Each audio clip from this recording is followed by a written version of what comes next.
Hemos estado estudiando el libro de Daniel. Esta sería la cuarta conferencia, pueden ustedes conseguir a las anteriores tres. Y este libro de Daniel lo compartí hace, creo que 17 o 18 años, allá por los 80s. Y me acuerdo que también fue en algún auditorio, donde estaba una pista de patinar por acá en Lomas Verdes. Los que iban a patinar ahí se pueden acordar. Y estoy otra vez con la carga de volver a compartir este libro, porque conforme vamos avanzando y nos vamos acercando a la culminación de los tiempos de Dios, vamos viendo cómo los acontecimientos que nos rodean, los problemas en Ucrania, en Crimea, en el Asia Menor, en Israel, en América, en Alaska, de qué forma se está deshielando la Antártida. ¿Sabían ustedes, verdad? Que ya se está deshielando los polos. Y todas estas cosas que nos rodean solamente son síntomas y señales que volteamos y checamos la Biblia y decimos: Señor, tú nos lo dijiste antes, con un propósito de que al ver que la Biblia nos mostraba que todo esto iba a suceder, podamos erguir nuestras cabezas, podamos verdaderamente tomar en serio a Dios, determinar en nuestro corazón no contaminarnos con tanta inmoralidad, con todo lo que está rodeando al mundo, porque el tiempo de nuestra redención final se acerca.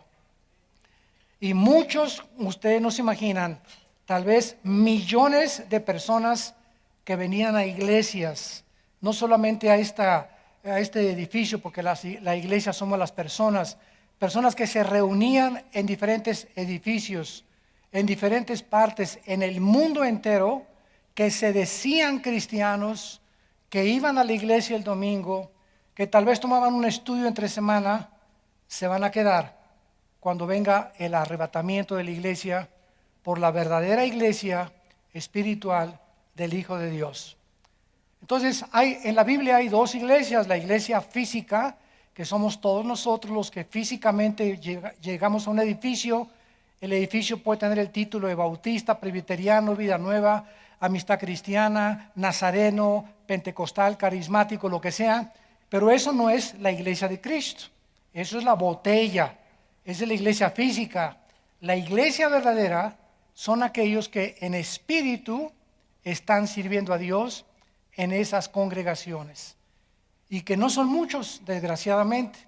Y mientras nos acercamos al final de los tiempos, muchos me dirán aquel día, cuando Él venga: Señor, yo iba a tal y aparte, o a ese edificio, o a esa denominación, y fui y di mis diezmos, etcétera, etcétera. Y Él les contestará: nunca te conocí, nunca hiciste mi voluntad. Siempre formaste tú tus leyes, tus mandamientos, como la persona que me habló ayer por teléfono de un país, diciéndome que si lo bendecía en su nuevo matrimonio. ¿Cómo que en tu nuevo matrimonio? Le dije: ¿por qué nuevo? Sí, porque el anterior no funcionó. Con mi esposa no nos llevábamos bien, nos divorciamos, la dejé y tengo otra esposa que sí me comprende. Y queremos que usted nos bendiga. Entonces, personas como estas que tienen 10, 15 años, le dije: tú no tienes conciencia de pecado. Tú no te das cuenta que lo que acabas de hacer al haber abandonado a tu esposa, tú estás viviendo en adulterio al haberte casado otra vez. La persona que se queda como víctima, la abandonada, es la que puede rehacer su vida y Dios la puede bendecir. En este caso le dije a este hombre: tú dejaste a tu esposa y ahora te casas con otra y quieres que yo te bendiga. Le dije: eres un cínico, porque es la única palabra que se puede adecuar. Es un cinismo tremendo. Señor, bendíceme y vivo en adulterio. Quiero que venga, bendiga a mi bebé, estoy embarazada. ¿Así? ¿Por qué estás embarazada? Es que vivo con una persona, pero quiero que nos eche la bendición. Y al ratito van a querer agua bendita. Pero esos son los tiempos peligrosos que la Biblia menciona. Daniel vivió tiempos similares hace 2600 años, cuando el rey Nabucodonosor sitia Jerusalén y se lleva cautivos a la mayor parte de los judíos a Babilonia, lo que es actualmente la nación de Irak. Entonces ahí en Babilonia todos los judíos vivieron como 70 años en el exilio, inclusive Daniel. Y el libro de Daniel nos revela secretos profundos, maravillosos, de la forma en la que Dios anhela que nosotros podamos vivir. En el capítulo 2 de Daniel, que hemos visto anteriormente, el rey Nabucodonosor tiene un sueño. Tiene un sueño soñando. Y este sueño comienza a hablarles a todos los astrólogos, a los magos, a los adivinos, a todas las personas involucradas en el ocultismo, lo cual nos habla que casi todos los imperios del pasado, como los gobiernos del siglo XXI o políticos de la mayor parte de las naciones, siguen consultando a brujos, siguen consultando a astrólogos, siguen consultando porque no saben el futuro de la economía, del abasto del petróleo, de la política militar, etcétera, qué sistema de gobierno es el mejor que pueden usar, si se salen de la democracia y hacen una democracia fingida como es la que se está viendo en la mayor parte de los países ahora, o si regresan al socialismo, o si puede ser mitad democracia, mitad socialismo, otros hasta el comunismo, pero ni siquiera los países comunistas actuales que se dicen comunistas son comunistas, porque el comunismo de ahora no es la dialéctica materialista marxista, que es el comunismo puro. Ahora es una mezcla de comunismo con socialismo, con democracia, ya no saben verdaderamente qué es el sistema, cuál es el camino que deben andar. Y el rey Nabucodonosor trae a los adivinos y a los astrólogos y les dice, tuve un sueño y quiero que me lo interpreten. Si ustedes dicen que el mundo en el que ustedes pertenecen, de los brujos, la brujería, la ouija, los horóscopos, si realmente ellos tienen algo que decirnos del futuro, díganos el futuro. Y entonces los magos y los astrólogos y los brujos se acercaron con Nabucodonosor y le dijeron, dinos tu sueño y te mostraremos la interpretación. Y Nabucodonosor contestó, ¿verdad? Pues qué fácil la ponen, ¿verdad? Claro que si les doy el sueño, ustedes van a inventar cualquier interpretación. ¿Y yo cómo voy a saber que esa interpretación es la verdadera?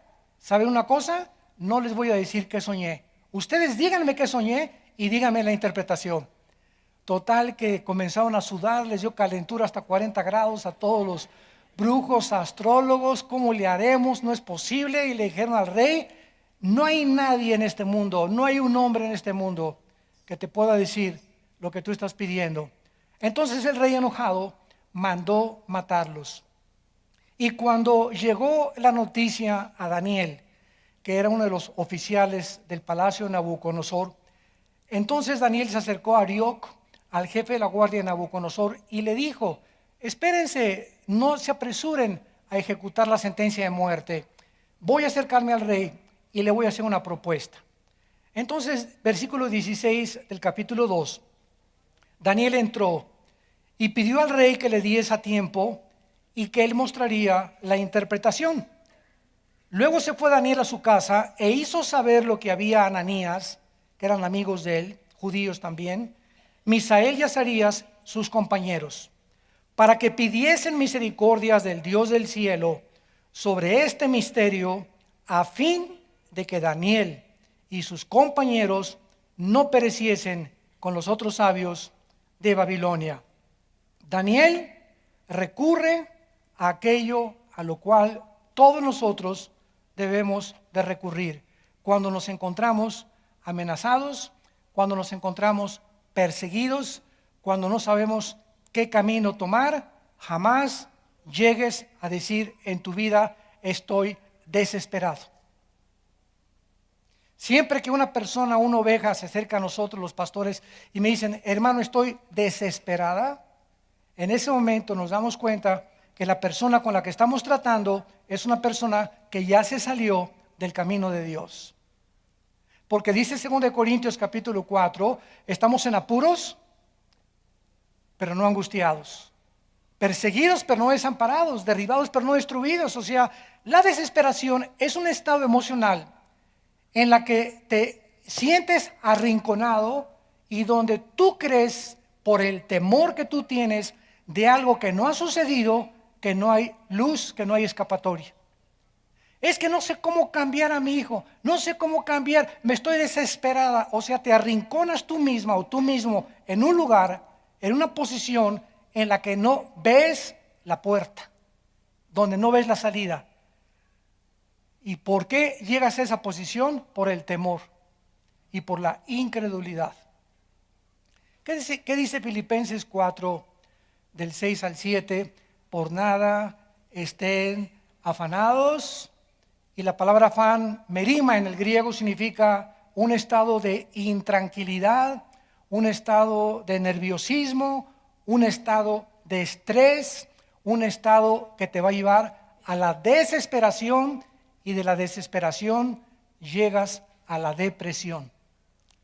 Por nada estés en esta condición, es una orden de Dios, sino que cuando tengas un problema, mi hija, mi hijo, el trabajo, lo que sea, híncate.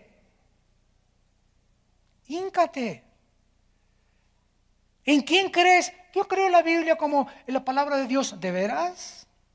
Creo que Jesús es mi Señor y Salvador. ¿De veras? De la boca para afuera. Porque si lo creyeras, harías lo que Dios te manda, para que descubrieras que funciona.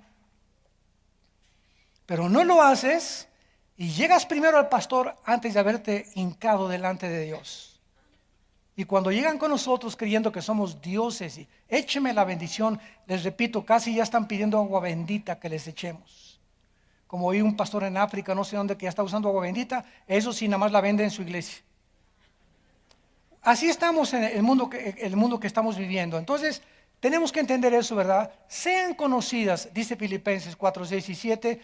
Dale a Dios a conocer, Padre, me encuentro, sí, no te puedo ocultar, Padre, me encuentro, ya estoy llegando a la desesperación de mi hija, de mi trabajo, lo que tú quieras, el problema que sea, Señor, ayúdame, confío en ti. ¿A quién más iré si no eres tú, el Dios Todopoderoso? Tú eres mi castillo, mi fortaleza, mi pronto auxilio en todas las tribulaciones, mi Dios en quien confiaré. Y Él te sacará del pozo de la desesperación. Pero si tú permites ese estado emocional en tu vida de desesperación, te ahogas. Y ni la oración del pastor, ni aunque se te aparezca San Clodomiro en la mañana, te va a sacar de tu problema. Porque es Dios el único que cambia a las personas, y es Dios el que cambia los tiempos y las edades. Él es el que cambia las personas, las circunstancias. Nosotros no somos dioses. Daniel sabía perfectamente bien que necesitaban ponerse de rodillas. Y es interesante que la Biblia nos muestra que ese es nuestro recurso. Dice el Salmo 34, 6. Este pobre clamó y le oyó Jehová y lo libró de todas sus angustias. ¿Qué cosa es la angustia? Es un estado de desesperación, de que te quite el sueño, de que ya andas con la cara desencajada, que ya crees que eso no se va a solucionar. Y si se muere su abuelita, pues que se muera tu abuelita. Déjala que se vaya al cielo ya, que se la lleve el Señor. Y si no se sana esa persona, pues no se sanó, tú no eres Dios. Dios tiene un programa mucho mejor tal vez para permitir que esa persona siga en el hospital. Y si tu hija no ha regresado, pues déjala que allá en la cárcel la vayas algún día a visitar. Tú no puedes cambiar a tu hija, encárgasela a Dios, pero tú ten paz por el amor de Dios. Tú ten tranquilidad en tu vida. Por nada estés afanada y afanoso. Eso es incredulidad. Y sin fe, Hebreos 11:6, no podemos agradar a Dios. Ahí está. En el momento en que entras a la desesperación y la angustia y el enojo y esto y el otro, ya te saliste del camino y se te vienen los demonios como las abejas africanas. Se vienen a tu vida a atormentarte más, a hacer ese problema, a inflar ese problema hasta que llegues a, ya me ahogo, sálveme el que pueda salvarme. Llegas al momento en el que ya pierdes toda esperanza y toda confianza en aquel que dice, yo soy tu Dios, que siempre estaré contigo, no te dejaré ni desampararé. Aunque hayas en valle de sombras y de muerte, no debes de tener miedo. Ahí es cuando se muestra la fe. ¿Qué es la fe? Confiar en Dios en medio de problemas que van más allá de nuestra capacidad para resolverlos. Dice en Efesios capítulo 6, versículo 18 al 20. hablando Pablo acerca de la oración como parte de la armadura de Dios. Efesios 6:18, orando en todo tiempo, con toda oración y súplica en el Espíritu, velando en ello con toda perseverancia y súplica por todos los santos. No sé cuántas veces te has hincado a orar desde que eres cristiano o desde que eres cristiana y tus oraciones solamente yo. Señor, dame, Señor, bendíceme, Señor, ayúdame. Nunca oras por nadie más que por tu vida, por tus intereses propios y por tus propias cosas de tu trabajo. No tienes en tu lista de oración a ningún pastor. No tienes en tu lista de oración a ninguna persona que te interese de tu familia que Dios la toque. No la tienes en tu lista de oración. Nunca oras jamás por el presidente de la República y la nación a la que tú perteneces. La Biblia nos manda orar por nuestros gobernantes, orar por nosotros. Y ahí te lleva 10, 15 minutos. Tenemos que tener una lista de 30, 40 personas mínimo. Por cada pastor, por sus esposas, por tus hijos, por las personas de tu familia que quieres que las toque Dios. Por eso tu vida está como está, porque no te acercas a Él. Por eso no ves cambios ni las circunstancias cambian en tu vida, precisamente porque no eres una persona de oración. Aquí, gracias a Dios, que ya estamos, las mujeres de esta iglesia, guiadas por las pastoras, están teniendo reuniones de oración. Me contaba la esposa del pastor Badajoz que 200 mujeres vinieron la última vez. Gracias a Dios por estas mujeres, las bendecimos con todo el corazón. Gracias por ustedes porque vienen a interceder y porque una oración así en grupo tiene un poder tremendo. Son como 10 bombas nucleares las que se encuentran cuando nos reunimos juntos para orar. Muy bien, ahora vean ustedes que después de todas estas cosas, en el versículo 19 dice la Biblia, entonces, o sea, no antes que hayan buscado a Dios.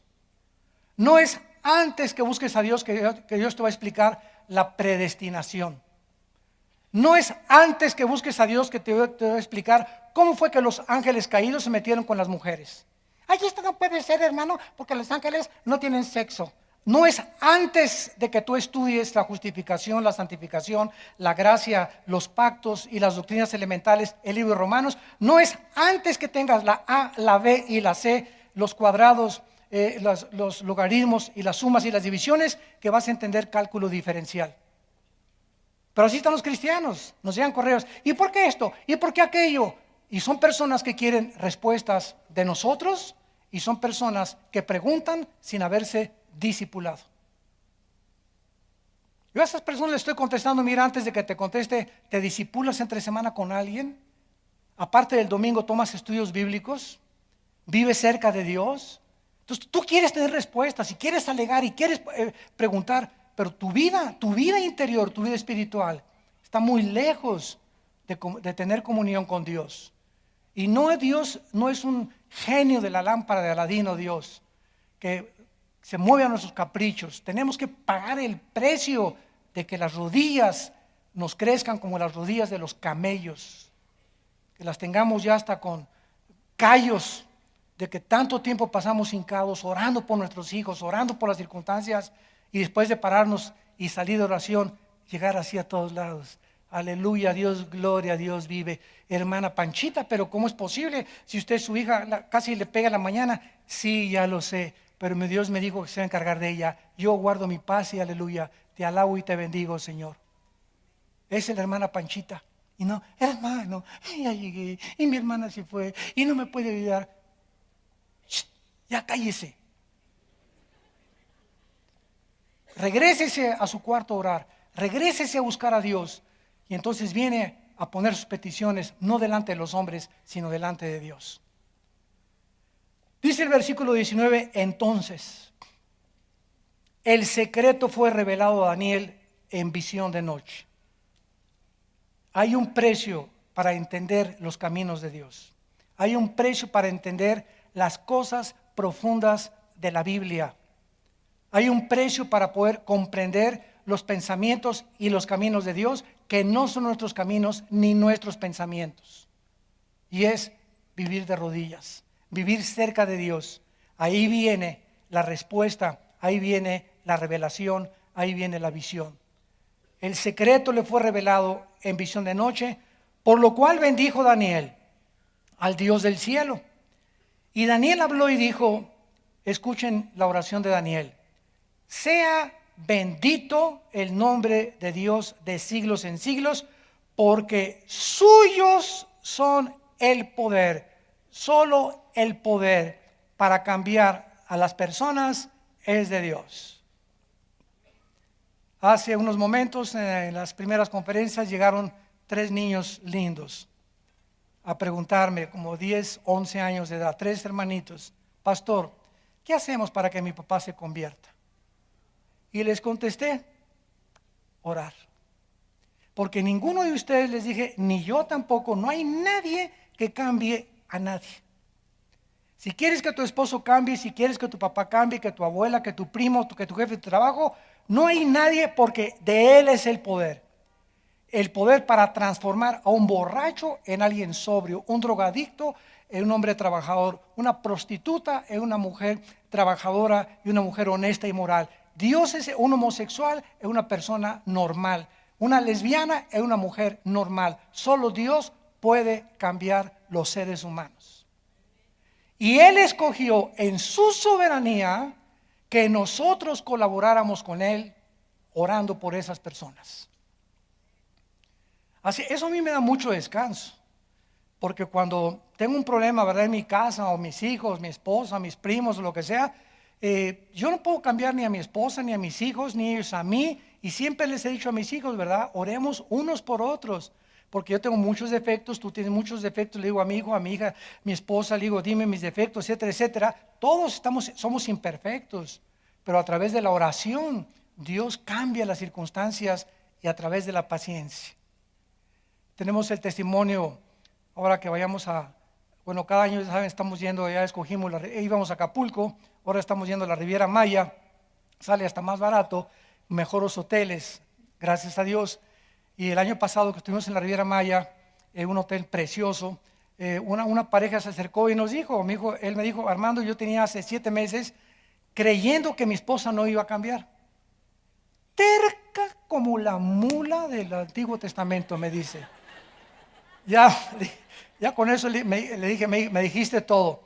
No, y además no sabes, me dice, cotorra, que las guacamayas del Caribe se quedan chiquitas. Y le dije, sí, ¿verdad? Eres un híbrido de cucaracha, le dije. Dice, no sabes nuestro matrimonio cómo estaba. Y Dios, en un mensaje que él escuchó, le mostró eso, que tenía que orar por ella y aguantar el tiempo para que Dios interviniera. Y él entendió el secreto, que en ese tiempo en el que él comenzó a orar aquí, y en ese tiempo fueron 7 meses, en esos 7 meses que él esperó y la aguantó y oró por ella y le hizo el desayuno y la bendijo, etcétera, etcétera. En ese tiempo Dios aprovechó en tratar con ella y en tratar con él también en su paciencia. Entonces Dios está tratando con nosotros, y Dios usa como desatornillador a la esposa o al esposo, o al primo, al cuñado, a los papás, pero son instrumentos de Dios. Dios no puede bajar y cambiarnos, pero usa personas que muchas veces son como jeringas en nuestras vidas, y nos pican y nos pican y nos pican y nos pican. ¿Y qué está haciendo Dios? Trabajar con nuestra paciencia, y está probando nuestro perdón. Nuestro perdón. Porque mientras más te enojas con la persona que te hace daño, más lejos de la gracia de Dios estás. Y mientras más rápido eres en perdonar, y mientras más rápido eres en mantener tu ecuanimidad, tu sobriedad, tu tranquilidad, más se apresura Dios a intervenir y cambiar a tu esposo, cambiar a tu esposa, cambiar a tu hijo, cambiar a tus papás.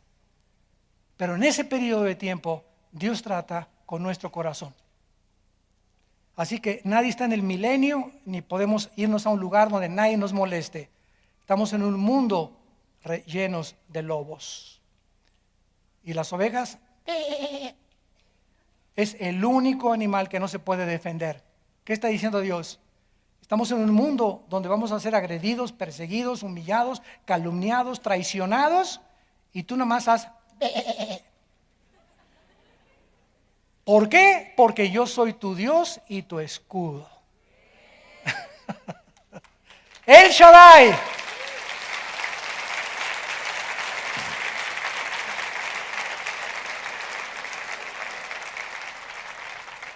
Si pudiéramos defendernos nosotros a nosotros mismos, no nos hubiera comparado con las ovejas, nos hubiera comparado con los búfalos, ¿verdad? Y ahí vas, ahí viene encarnado, ahí viene el hermano a cornear a su esposa. Y ahí viene el hermano encarreado, nomás cuando le hace así las patitas al hermano es porque ya viene pero echando tierra. El esposo ya está con el capote así nada más, esperando el capotazo, la chicuelina, ¿verdad? Si pudiéramos defendernos, hubiera manera que nosotros cambiáramos las circunstancias, Dios no tiene por qué existir. Pero Dios quiere que lo descubramos y que en medio de estas circunstancias descubramos que es cierto, que Él nos defiende, que Él cambia las cosas, pero y mientras las cambia, está trabajando con nuestra paciencia, nuestra integridad y nuestro amor. Dios, dice Daniel, es el que bendito sea el Dios y Padre de Jesucristo, suyo son el poder y la sabiduría. ¿Qué es la sabiduría? Shochma o chokma en el hebreo, que significa, escucha, la sabiduría es diferente del conocimiento. Aquí en la vida, cuando no conocemos los caminos de Dios, le decimos a una persona que tiene mucho conocimiento, es un sabio. Le dieron el premio Nobel de Medicina a fulano de tal porque es un sabio.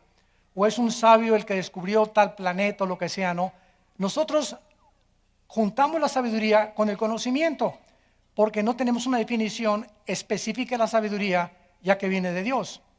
La sabiduría es la capacidad, apúntalo, o la habilidad que Dios les da a las personas que tienen conocimiento de Él para saber cómo usarlo.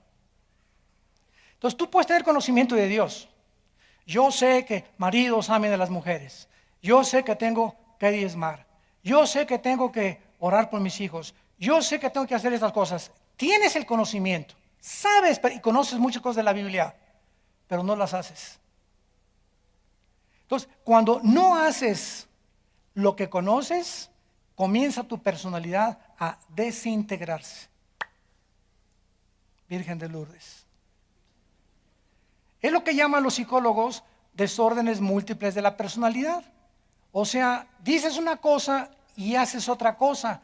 Cuando decimos algo y no lo hacemos, comenzamos a desintegrarnos emocional y espiritualmente. Y muchas personas les llaman esquizofrénicos, con personas que tienen una mente así a la mitad. Son una cosa en el trabajo, otra cosa en la iglesia. Una cosa en su casa, otra cosa con sus amigos. Una cosa cuando están de vacaciones, otra cosa cuando están en la iglesia. Mentes divididas. Una vez es Jorge, pero se pone una máscara y es Manuel con sus amigos. Es borracho, parrandero y jugador. Es San Clodomiro en la iglesia y es hijo del anticristo cuando está fuera de la iglesia. No puede ser. Una persona así es una persona disgregada, desintegrada en sus emociones. Ahora, ¿cuál es el peligro de esto? Que si tú mantienes esta conducta en tu vida de no hacer lo que tú dices y no es lo que se llama integridad, estás integrado emocional y espiritualmente, comienzas a tener problemas mentales. Y te lo garantizo que vas a acabar en el manicure. Aquí en México le decimos manicure al hospital psiquiátrico. Vas a acabar en el psiquiátrico, vas a acabar visitando al psicólogo que te va a empeorar la cosa. ¿Por qué? Si vas al psiquiatra te empeora la cosa, si no es cristiano te empeora la cosa. ¿Por qué? Porque los psicólogos y los cristianos que no son cristianos van a tratar, o la terapia que van a seguir en tu vida va a ser darte pastillas tranquilizantes, que son químicos, para tratar de reducir tu ansiedad, tu neurosis, y estás químicamente siendo controlado, no espiritualmente. Cristo vino a que cambies esa falta de integridad que tienes y no recurras a cosas falsas como las pastillas tranquilizantes, Valium, Prozac, cosas de esas, ¿verdad?, que te acaban haciendo y convirtiéndote en un drogadicto. Entonces, Él viene a poder sanarnos, pero para eso tenemos que ser íntegros y sinceros delante de Él. Ser de una sola pieza en todos lados, para que pueda bendecirnos. Dios odia la hipocresía. Que la palabra Hipócrates en el griego significa poner un actor. La palabra hipócrita en el griego es el actor. De ahí salió la palabra Hipócrates, hipocresía, que significa ponerse una máscara. ¿Quién es un actor? Alguien que finge algo que no es. Está representando un papel que no es él. Es un actor. ¿Y cuántos de ustedes tienen 3 o 4 papeles que representan que no son ustedes con diferentes circunstancias? Eres un hipócrita. Y esas gentes las odia a Dios, porque no hay una persona más abominable ante los ojos de Dios que la que se pone máscaras, porque Dios murió por la gente, y para que la gente pueda ser salvada, la gente tiene que entender que necesitamos ser sinceros y sin mancha delante de Él. Dice a continuación Daniel: Él muda los tiempos y las edades. En otras palabras, Dios tiene el control de la historia, como vamos a ver más adelante en la interpretación de la estatua del rey Nabucodonosor. Dios sabía que el imperio babilónico iba a durar determinado tiempo. Dios sabía que después de Babilonia vendrían los medos y los persas. Era una alianza para derrocar a los babilonios, tal como la historia lo declara. Y esto fue antes de que todos estos imperios surgieran, porque Daniel vivió en el imperio babilónico, el primero del tiempo de los gentiles. Dios sabía que después de los persas, y lo vamos a ver en la estatua de Nabucodonosor, vendrían los griegos. Alejandro el Magno fue el que venció en la batalla de las Termópilas, que fue la película esa de 300, donde finalmente los persas matan a otros, pero en la realidad fueron los griegos los que derrotaron a los medos persas.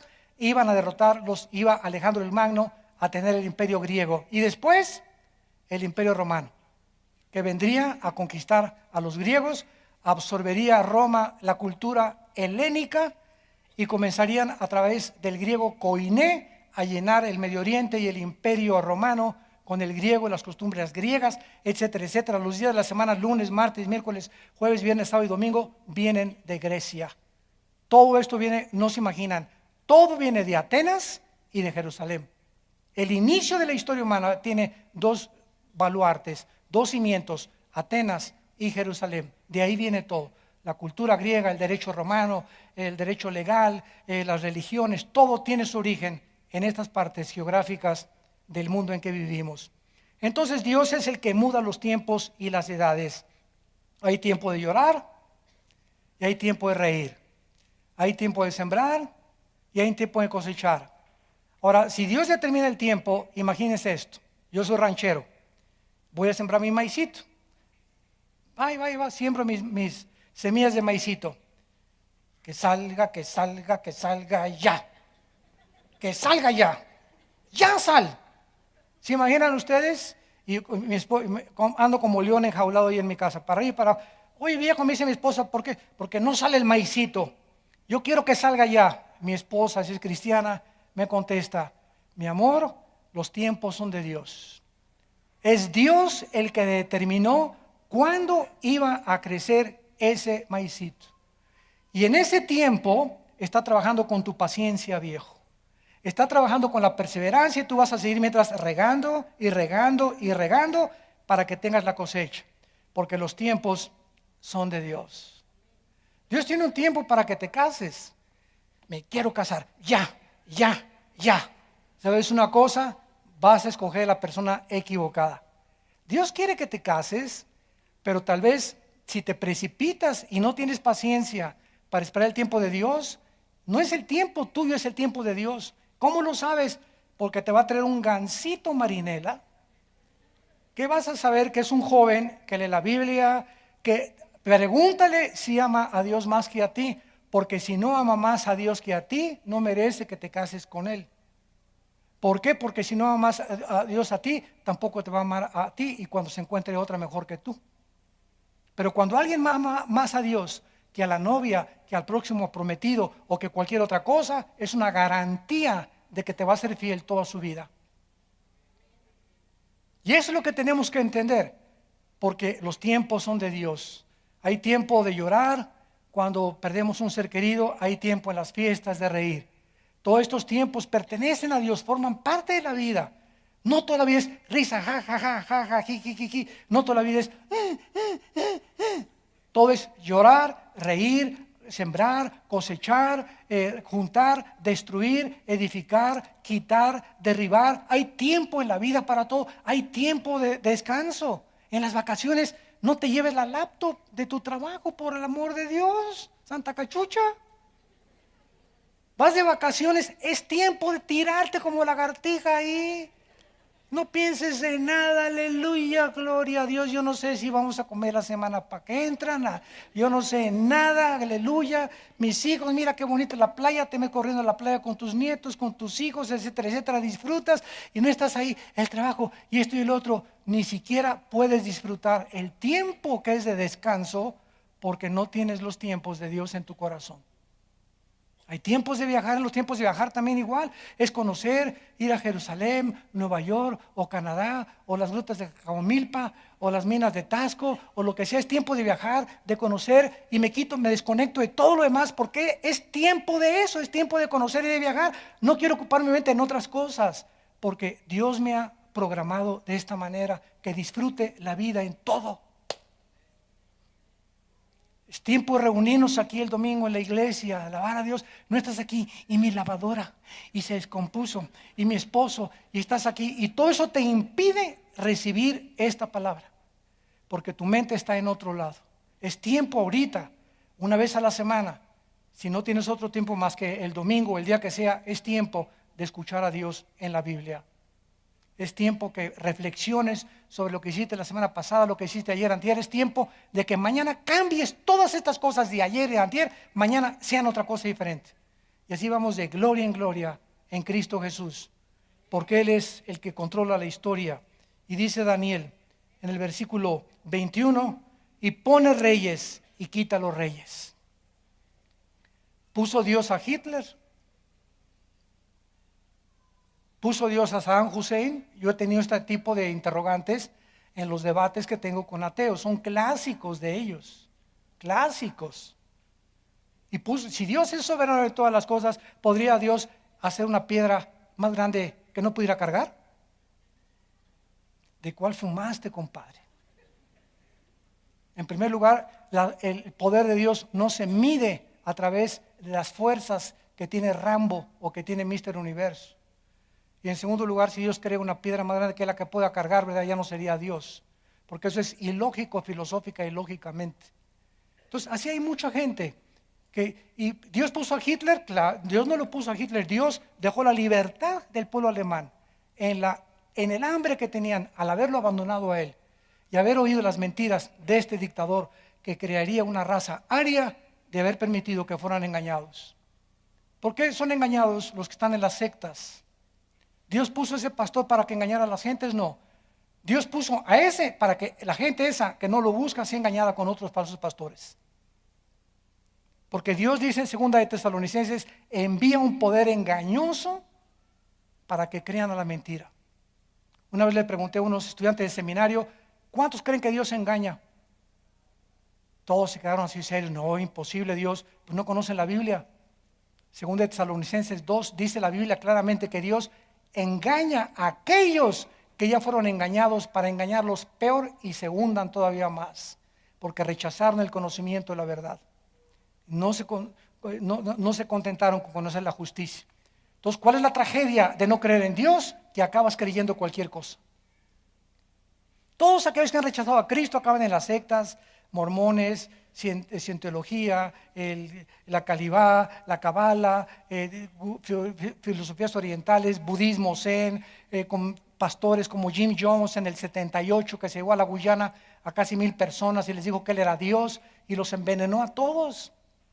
¿Por qué permitió Dios esto? Porque toda esta gente no buscaba a Dios, creían que ese hombre era el papá y nunca ellos leyeron ni estudiaron la Biblia. Entonces somos responsables de creernos tantas mentiras. El otro día vi un predicador, ¿verdad?, en la televisión que no puedo creer, agarró la Biblia y la tiró al púlpito, ¿verdad? Dijo que es la línea de poder. Y les dijo a unas personas, a ver, pasen esa línea, y los que pasaban se caían al suelo y comenzaban a temblar en el suelo. Digo, ¿qué es eso, verdad? Circo, maroma y teatro.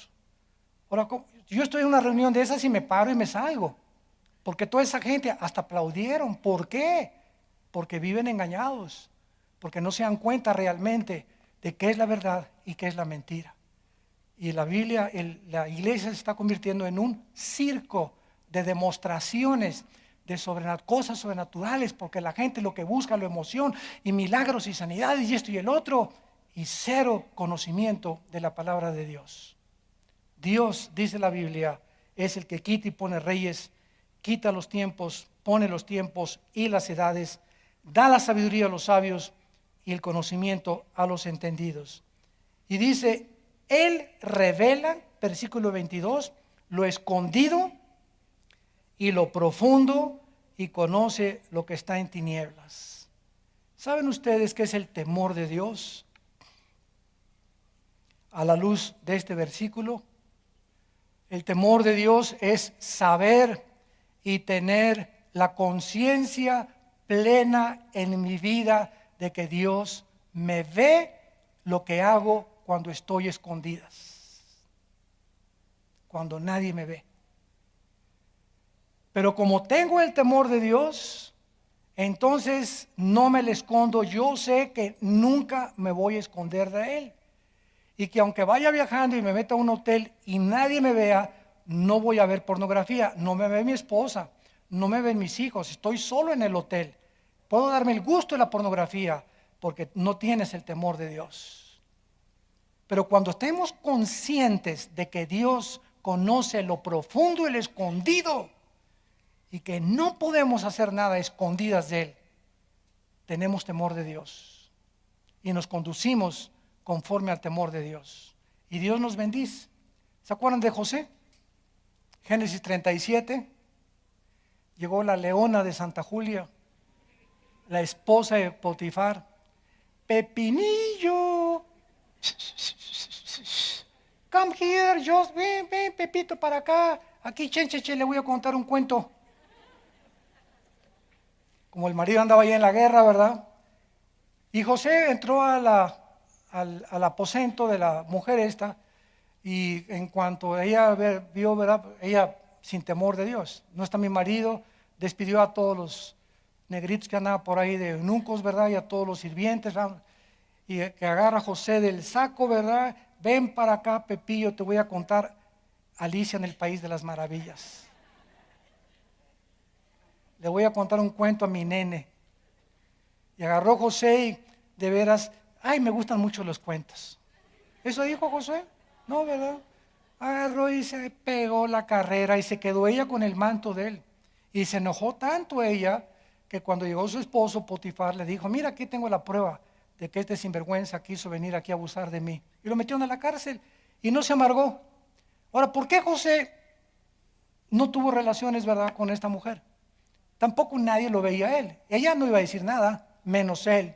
Iba a quedar un secreto entre los dos. ¿Por qué no lo hizo? A él lo dice en Génesis. ¿Cómo iba yo a hacer esto sin el temor de Dios? Pagó el precio, varios años en la cárcel, y salió como gobernador de Egipto. ¿Ya ven? No puede haber la bendición sin antes la convicción de servir a Dios. Dios premia la santidad. Dios ama la santidad y Dios bendice la santidad. Ahora, a continuación, después de que Dios le revela a Daniel la bendición, vemos nosotros que Dios conoce todas las cosas y que Daniel confesa la verdad final. Cualquier misterio, cualquier asunto secreto, de dónde venimos, quiénes venimos, hacia dónde vamos, quiénes fueron los gigantes del Génesis 6, qué fue lo que pasó en el Triángulo de las Bermudas, qué hay detrás del fenómeno OVNI, quién hizo las pirámides de Egipto, cómo es posible que hace 3.500, 4.000 años haya existido la tecnología para cortar una piedra de 15 toneladas que a la luz de los nuevos ingenieros, con sierras que tienen con punta de diamante, no han podido ni penetrar esas piedras, ni cortarlas como con navaja, con la precisión que las cortaron hace 4.500 años, con las torres de Egipto, con las pirámides de Egipto, Keops, Kefren y Miserino, las torres de Giza. ¿Quién hizo las ruinas de Machu Picchu en Perú? ¿Cómo es posible que esas piedras de 15 toneladas hayan sido puestas, acomodadas perfectamente bien? Ni con grúas, lo han intentado. Han tratado de imitar con la tecnología moderna que puedan haber hecho esas construcciones. Las de Stonehenge en Inglaterra. ¿Quién hizo esos monumentos de piedras de casi 20 toneladas, una arriba de la otra, en un círculo? ¿De dónde las trajeron en Egipto que no había? Ni siquiera las hay ahora. ¿De dónde salieron esas piedras? ¿Cómo es posible que pueda la gente estar buscando en la ciencia y en la tecnología respuestas, y ahí los tenemos? No te dan respuestas. No saben ni cuándo comenzaron las pirámides, ni quién las hizo, cómo pudieron hacerlo eso. Otra pregunta en México: ¿quién les dijo a los mayas? A los mayas, sin calculadora, sin computadora y sin calendarios ni ninguna otra cosa moderna, ¿quién les dijo cómo ordenar el año en 365 días, minutos y segundos? ¿Cómo sin telescopios, calculadoras ni computadoras pudieron los mayas calcular los ciclos lunares? Imposible sin estos instrumentos. ¿Cómo se orientaron conforme a las estrellas? ¿Quién les dio este conocimiento que traspasa las mentes de los sabios del siglo XXI? ¿Quién? La ciencia no tiene la respuesta. La astrología no tiene la respuesta. Los brujos, mucho menos. Hay un Dios que revela los secretos. Y nos muestra que cuando Adán y Eva estaban en el huerto del Edén, ya estaba un ángel caído llamado Satanás. Y si Satanás estaba en el huerto del Edén, sus ángeles estaban con él. Los ángeles moraban en este planeta antes que nosotros. Y solo los ángeles caídos pudieron haberse mezclado con esas mujeres. Solo los ángeles caídos proporcionaron este conocimiento a los egipcios, a los mayas, a los de Inglaterra, a los del Perú. Y todas estas cosas que encontramos que la ciencia no puede entender, sabemos que vienen del mundo de las tinieblas, porque es un conocimiento oculto a los seres humanos que a través de la investigación científica nunca lo podrán responder. Y por eso hay la revista que se llama Duda. Y como dijo Teofilito, y seguirán dudando. Y finalmente, dice Daniel en el versículo 23, 22 y 23, Él revela lo profundo y lo escondido, conoce lo que está en tinieblas y con Él mora la luz. A ti, oh Dios de mis padres, te doy gracias y te alabo, porque me has dado sabiduría y fuerza, y me has revelado lo que te pedimos, pues nos has dado a conocer el asunto del rey. Daniel fue a Arioc, el cual el rey había puesto para matar a los sabios, y le dijo: no los mates, llévame a la presencia del rey, yo le mostraré la interpretación. Arioc llevó prontamente a Daniel ante el rey y le dijo así: he hallado un varón de los reportados de Judá, el cual dará al rey la interpretación. Respondió el rey y dijo a Daniel, al cual llamaban Belsasar: ¿podrás tú hacerme conocer el sueño que vi y su interpretación? Daniel respondí: pues claro, pues ¿quién creías? ¿Eso dice? Vean ustedes la humildad de este hombre. Daniel respondió diciendo: el misterio que el rey demanda, ni sabios, ni astrólogos, ni magos, ni adivinos lo pueden revelar al rey. Cuando alguien te pregunte: ¿quién conoce qué hay después de la vida? ¿Quién? ¿Los astrólogos? ¿Los brujos? ¿Los adivinos? ¿Quién nos puede decir lo que va más allá de la vida? No hay nadie más que Dios. Y Dios baja del cielo en la persona de su Hijo Jesucristo para revelarnos lo que el mundo no puede descubrir a través de la investigación científica ni de nuestros 5 sentidos. Entonces, todo aquello que va más allá de la ciencia lo encontramos en la revelación espiritual de Dios. Y por eso los ateos se encuentran encajonados. Los astrofísicos ateos, los doctores ateos, los filósofos ateos están arrinconados porque no salen del mundo del empirismo. ¿Qué es el empirismo? No creo lo que no veo, lo que no huelo, lo que no siento, lo que no toco. Si mis 5 sentidos no perciben y no puedo comprobarlo a través de un laboratorio y un experimento científico, no es científico, no lo voy a creer. Se encuentran limitados porque no creen que hay un mundo que trasciende el mundo físico terrenal. Y es el mundo espiritual que nos es revelado en su santa palabra. Y terminamos con unos versículos del Nuevo Testamento en 1 Corintios 2. Y dice el apóstol Pablo, 1 Corintios 2, versículo 6. Sin embargo, hablamos sabiduría entre los que han alcanzado madurez. ¿Por qué dice esto Pablo? Porque aún hay cristianos que debiendo ya comer carne, alimento sólido, tienen 10 años, 15 años en Cristo, siguen bebiendo leche. Entonces la sabiduría de Dios es para los maduros, los que han entendido que primero es la santidad y después la revelación. No puedes tú divorciar, querer conocer. A lo mejor eres muy inteligente y tienes un IQ de quién sabe cuántos puntos, de 90, 95 puntos, ¿verdad? Casi llegas a 100. Hasta humo te sale de las orejas. Pero ese conocimiento, si no está acompañado de la santidad, de una vida de pureza sexual, de una vida de integridad, no te sirve el conocimiento. Porque Dios es el que da la sabiduría para que lo puedas usar y te vas a quedar con el puro conocimiento. Y si te quedas con el puro conocimiento, el conocimiento envanece, pero el amor edifica.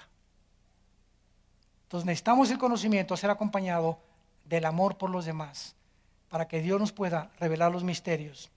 Hablamos sabiduría entre los que han alcanzado madurez. Sabiduría no de este siglo ni de los príncipes de este siglo que perecen, mas sabiduría de Dios en misterio. ¿Por qué el misterio? Porque no todo mundo entra a la cámara oculta, a los secretos del Altísimo. La sabiduría oculta la cual Dios predestinó antes de los siglos para nuestra gloria. Versículo 10, pero Dios nos las reveló a través de la investigación científica. ¿Eso dice?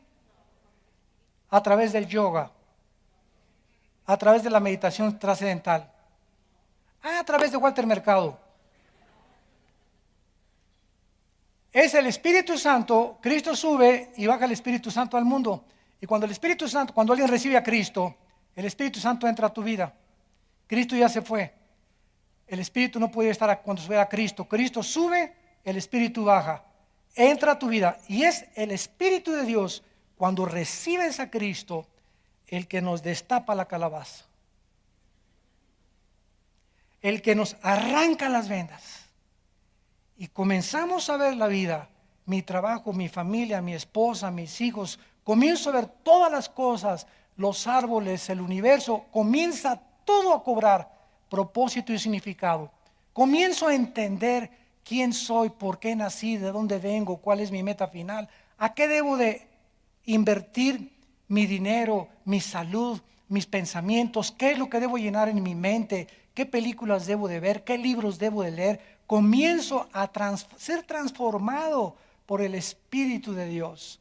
Y si no tienes el Espíritu de Dios, nunca vas a entender nada de los caminos de Dios. Vas a seguir dando vueltas en el desierto por 40 años. Y dice la Biblia, porque el Espíritu todo lo escudriña, aún lo profundo de Dios. Y el versículo 11 me encanta. ¿Quién de los hombres sabe las cosas del hombre, sino el espíritu del hombre que está en él? Ojalá que Sigmund Freud hubiera entendido esto. Mi querido Sigmundcito, el problema del hombre no se encuentra en la psique, por el amor de Dios. No ataques la psique ni los hipnotices a tus pacientes para tratar de arreglar sus problemas a través de la psicología y a través de la psicología personal y la psicología transpersonal y a través de la autoevaluación y todas esas cosas. No está ahí. El problema del hombre es más profundo, es espiritual. Y solo Dios lo conoce. ¿Quién de los hombres? ¿Tú eres un hombre? Sí, sí, soy un hombre, dice Sigmund Freud. ¿Y tu paciente es hombre? Está bien. Entonces, ¿cómo te atreves tú? Ni siquiera te entiendes tú. Sigmund Freud a las 2 de la mañana casi aullaba, gritaba, empapado en sudor, con visiones como Hitler. Veo a alguien, se paraba y su esposa le secaba el sudor. Era una persona neurótica. Qué contradicción más grande. Tratando de curar las neurosis de la gente cuando su propia vida era una neurosis. Entonces, ¿por qué? Porque ¿quién de los hombres conoce las cosas del hombre sino el Espíritu? Para que yo conozca y pueda ayudar a una persona, tengo que investigar su raíz espiritual. Por eso cuando una persona llega a la consejería con los pastores, oye, a mi esposo, olvídese de su esposo, de su hija, doña Panchita, ¿usted cómo está con Dios? ¿Usted lee la Biblia? ¿Usted tiene un tiempo de oración? ¿Usted se disipula? No. Entonces, Dios no le va a arreglar nada. Comencemos con los problemas espirituales que tenemos en el corazón. La raíz de todos tus problemas y de mis problemas están en el espíritu, no en la mente. La mente es afectada por el espíritu cuando dejamos a Dios. Señor, te damos gracias por tu palabra. Te damos gracias, Señor, porque tuyo es el poder y la sabiduría. Tú mudas los tiempos y las edades.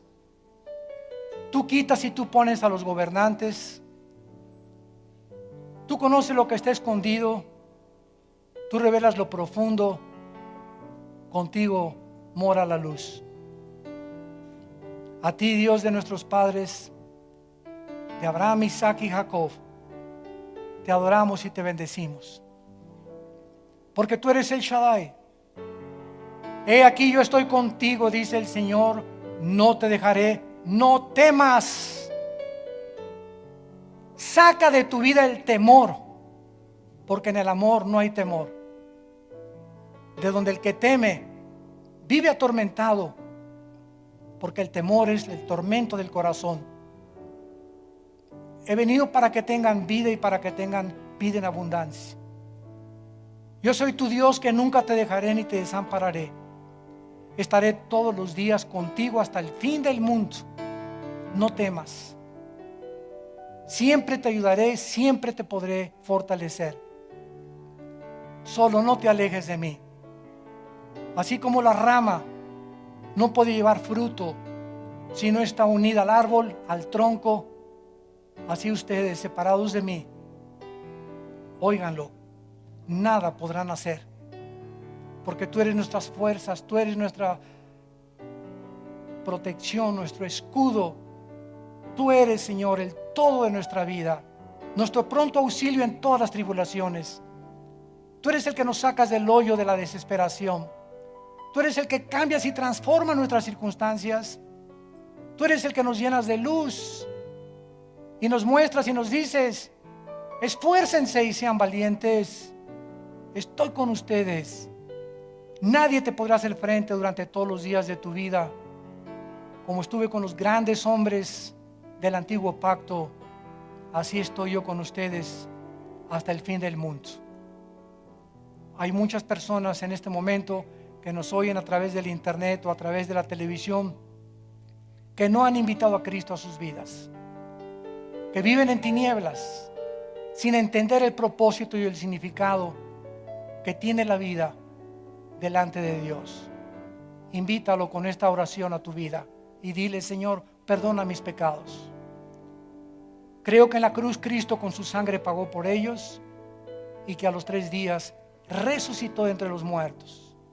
Te bendigo, Señor Jesucristo, y te pido que entres a mi corazón como mi Señor y mi Salvador. Amén.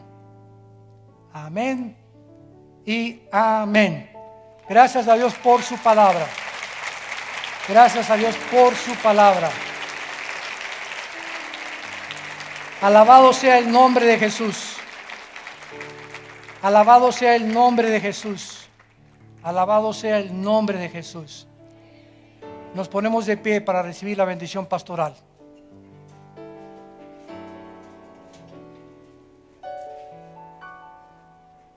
Dios bendiga tu vida. Dios bendiga tu matrimonio. Dios bendiga a tus hijos. Dios bendiga el fruto de tu vientre. Dios bendiga a tus padres. Dios bendiga a tus animales domésticos, tu entrada y tu salida. Dios bendiga los alimentos y las bebidas que mantienen tu cuerpo con salud. Que tú puedas andar como es digno de Dios, llevando fruto en toda buena obra, creciendo en la gracia y el conocimiento de Jesucristo, fortalecido interiormente, fortalecida con el poder de Dios, mediante su Espíritu, y la palabra de Dios more en abundancia en tus corazones. Y la paz del Señor, que sobrepasa todo entendimiento, que guarde tus pensamientos y tu corazón en Cristo Jesús. Les bendecimos en el nombre que es sobre todo nombre, en el nombre de Jesús.